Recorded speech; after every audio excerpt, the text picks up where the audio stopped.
మరి చావుకు భయపడినప్పుడు అమరుల అంటే ప్రాణాలను అర్పించడానికి సిద్ధంగా ఉన్నప్పుడు దానికి భయపడినప్పుడు చివరికి ఇట్లా ఎందుకు వచ్చినాము అనుకుంటే చివరికి తీవ్రంగా ఘర్షణ పడి అనివార్యంగా అంటే ఇంకో మార్గం ఏంటిది జైలుకి వెళ్ళాలనుకున్నాం అంటే ఘర్షణ పడి పడి పడి పడి జైలుకి వెళ్దాం అంటే నైతిక కోణం నుండి ఒక నాయకుడిగా నైతికంగా ఏంటిదని అంటే జైలుకి వెళ్ళాలి జైలుకి వెళ్దాం అయితే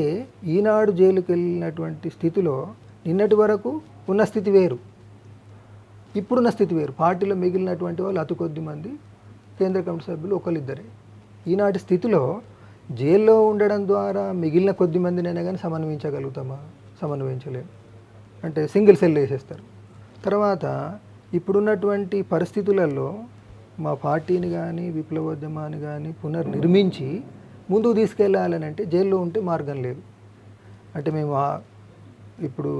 చట్టబద్ధ పరిధిలోనైనా పని చేసి ఉద్యమాన్ని పునర్నిర్మాణం చేయాలి అని అంటే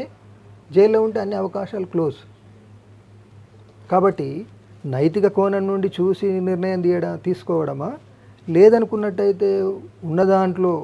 ఉద్యమ ప్రయోజనాలను ఆశించేసి చట్టబద్ధ పరిధిలో పనిచేద్దాం అనే డిమాండ్ను ముందుంచి ఈ మార్గంలో పోవడం ద్వారా ఉపయోగమా అని తీవ్రమైన ఘర్షణకు గురై అనివార్యంగా అంతిమంగా ఈ నిర్ణయం తీసుకోవడం జరిగింది.